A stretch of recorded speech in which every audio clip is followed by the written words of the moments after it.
Hello, I'm Toycat and welcome back to our second channel geography video. This is a series where I talk about geography and the world and stuff. And today I want to talk about a particularly interesting part of the world which no one ever gets offended about when you talk about it. That's right, we're here in the Middle East to talk about a country which isn't really a country. And you might think, Toycat, how can you talk about countries which don't exist? But the truth is, this is one of the world's largest stateless nations, or fourth world countries, i.e. a group of people which have a clearly defined nationality and a clearly defined language and a roughly defined geographic location which don't have their own country, their own state, their own, proper Kurdistan to call home, because we're talking about Kurdistan. So yeah, the Kurdistan is a, country which doesn't properly exist, but exists as part of other countries, home to people called the Kurds, and home to about 30 million of them. It's one of the largest, again, people groups about a country, and it's fascinating that they don't have their own country, and I wanted to talk about why, how, and where that's going in the future, because I really do think, even though it's one of the more controversial issues to talk about, I really do think there's a high chance of there being a, Kurdistan state at some point in the next, couple of decades or so. I think it might be the world's next country, and I want to talk about why that is in today's video. Hopefully you all do enjoy it. Let's get straight into... Oh, by the way, because one of the big reasons people talk about it is because they had a big independence referendum recently, almost the same, within the same week as the Catalonia one, and this one was won by 92% of people on a 72% turnout, that the Kurds inside Iraqi Kurdistan voted to be independent, and they even have the real seals the deal for some people, a flag. However, it's a bit more complex than that for reasons I'll be explaining today. Oh, also, this flag right here, I just want to quickly mention, yes, it does look a lot like Hungary's flag. I don't know why, it's just Hungary's flag with a star on it. So yeah, let's talk about Kurdistan, because we know they have a country, we know they have an independence referendum, but do we know if they're likely to exist? Well, the simple answer to that question is yes, but not in the way you might see if you just Google like Kurdistan or Greater Kurdistan, because again, the Kurds as a people group don't exist as their own country, and never properly ever did, to be honest. So yeah, even though there were a bunch of like Kurdistan, Kurdish countries, and even though there were a bunch of, there was a principality of Kurdistan, and there was like a province of Kurdistan inside a greater empire from roughly Persia. It was a confusing thing. But basically, even though there was a rough Kurdistan for a while, it never properly existed as its own country. And as a result of that, even though there are Kurds who speak Kurdish and are all roughly the same religion, there are lots of splits in that religion. There are some on each side of Islam. There are lots of splits in each country as to what they want, and there are even splits in terms of like what their end goals are and how they see themselves. It's a confusing thing, but yeah, basically that's what we want to talk about today, because here is Kurdistan very roughly. It's the east part of Turkey, the northeast part of Syria, the north part of Iraq, and the west part of Iran. And the first question I had when I learned, okay, so the Kurds exist in 4 countries, roughly over here, going all the way north to these countries up here, why don't they exist in Armenia and Azerbaijan too? And the simple answer to that one is, even though they had protected status in the Soviet Union, I was pretty impressed to learn that they were a protected minority within the Soviet Union, the Kurds were.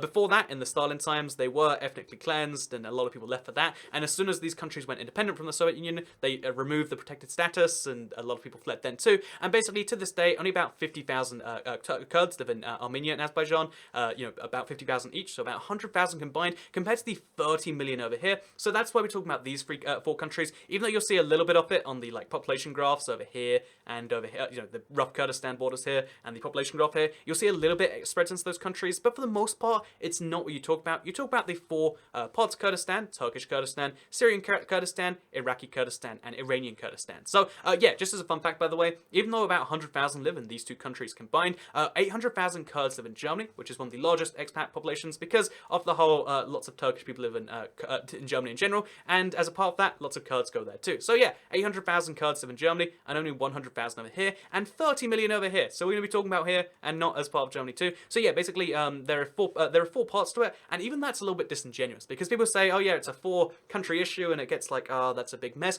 But truthfully, out of those 30-something million Kurds, about 20 million live in Turkey. About 20 million of them live over here. It's about 20% of Turkey's population, and they're one of the largest minorities they are the largest minority in the country, existing roughly over here. Some of their major cities there are Diyarbakir, as you can see over here, and some of my favorite named cities are stuff like Batman and Van. You've got to love their city naming techniques. But no, to talk more seriously, the Turkish Kurds actually have a really interesting situation, because, again, as part of even though Kurds never existed as their own country, they existed as like the principalities and stuff, and then they existed under the Ottomans for the longest time, like a lot of other countries that went independent later, but they only really started this independence drive in the late 19th century. The early 20th century, and the Kurdish nationalism thing never really properly went anywhere, but it did lead to some very interesting results, such as they really strongly opposed Ataturk, who reformed Turkey and made it a secular country, made it about like rule and stuff, and because they were, because the Kurds are majority Muslims, they were very strongly against that. I mean, a lot of Turkey is, but still, they were very strongly against it over here, because they're like, no, we want a non-secular country, and it's interesting to me that, like, to this day, they vote separately to the rest of Turkey for that sort of stuff.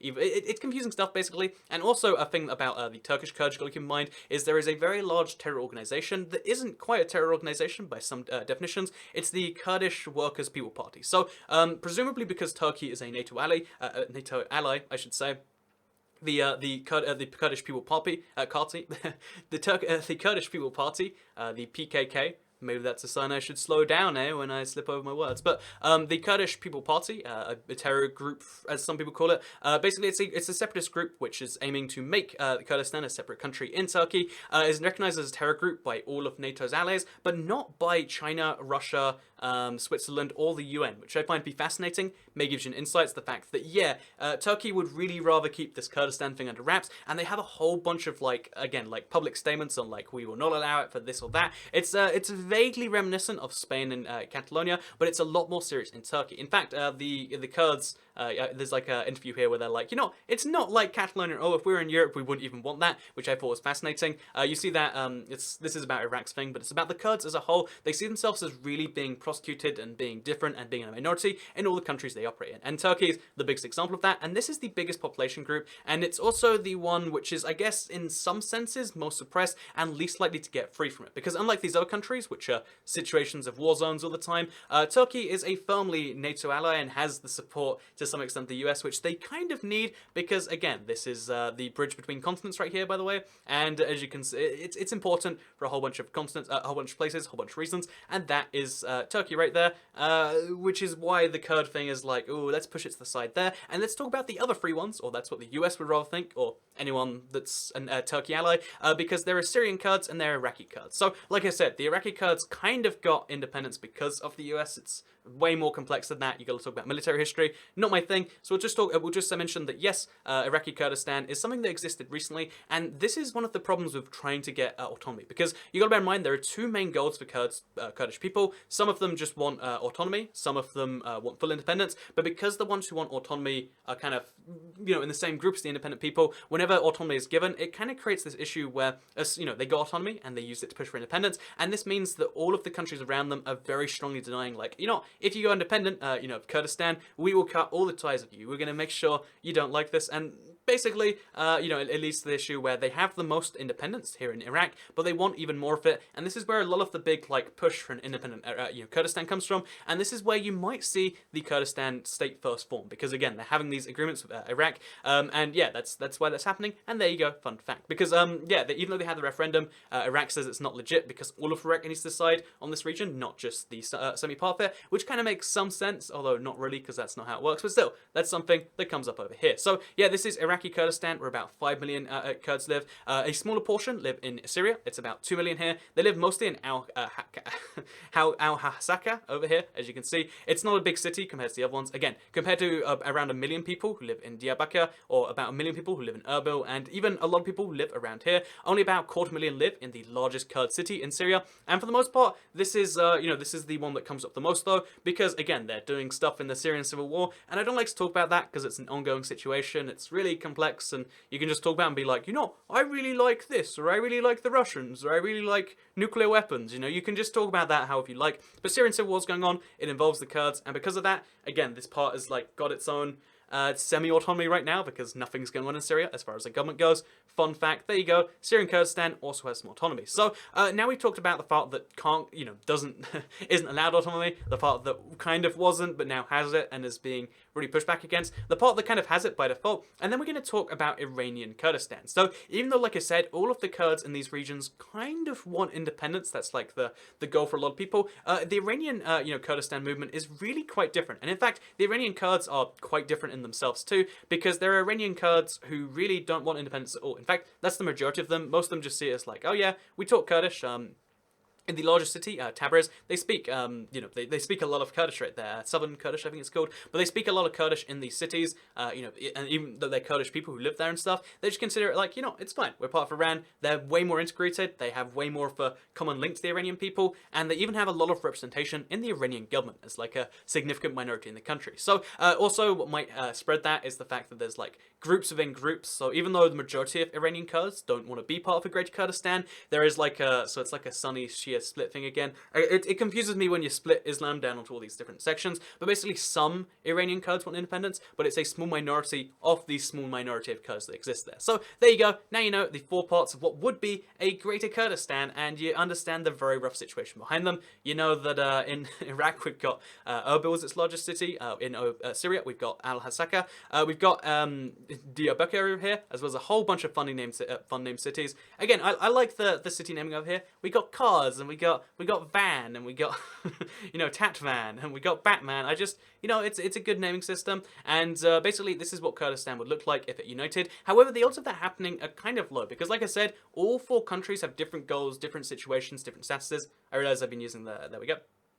Let's move that. All 4 parts of it have like different goals, different kind of end situations, and all 4 parts of it have like different, Kurdish people by this point, because realistically, when they're not in the same country, when they live by different rules, when they're different, slightly religion variants, and they have different variants of the language, they're kind of different people with different goals, and although for the most part, Iraq, Syria, and Turkey want a Greater Kurdistan, the timeline behind that happening is really vague, because you can't make that happen all at once. So, if Iraq Kurdistan goes independent, it's going to be really heavily shunned, and, they're going to try and make it an unsuccessful country. The only ally in the region that an Iraqi Kurdistan would have is Israel, and having Israel as your only ally is kind of like having a whole bunch more enemies in some ways. So you gotta bear in mind that that's the issue of the Iraqi Kurdistan. A Syrian Kurdistan could join, but the majority of Kurds, the real issue that comes into it, is Turkey, and Turkey has a lot of issues on its side for anyone trying to support that, and that's why the Kurdistan issue is one of these like, let's stay hands off but secretly hope for an outcome, and that's why there's been no direct push by the US, but there's kind of been an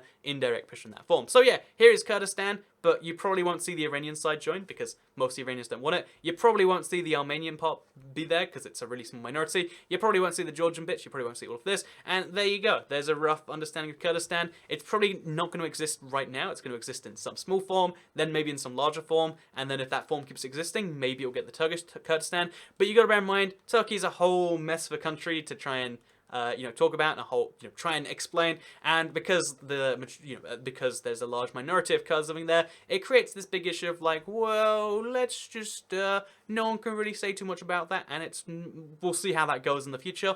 But right now, yeah, it comes down to Turkey. The majority of them live there, and it's not going to go too well, in my opinion. So with that said, I think that's about all to say about Kurdistan.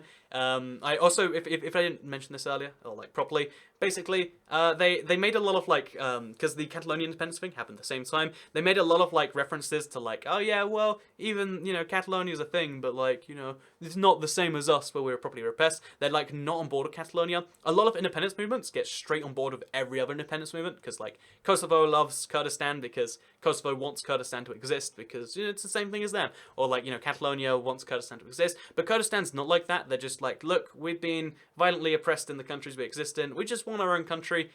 There's a lot of us. Why can't we be our own thing? And the counter argument is like, well, not every minority group can have its own country, because then how would the world work? And then the response back is like, well, there's not 30 million of most people. And then the response back is like, well, by that definition, one of the things you might not know is some of the other large, groups of people without a state are African Americans in the United States. Why are they any different? Is there any real difference there? I mean, they're their own people group that came from distinctly elsewhere to white Americans or Mexican Americans. Again, it's tricky as to whether you say that. And then if you say, well, that's America or whatever, let's not make that a parallel. What about in India, where there's the Tamil group, which lives in Sri Lanka and India, and again, they're being prosecuted in some ways. Is that the same? I don't know. I just wanted to tell you that here's roughly where Kurdistan is. When you hear people talk about Kurdistan, they're talking about a really complex issue in Syria for the most part, but a Kurdistan could exist soon, and that's that. Oh, one more thing before we go.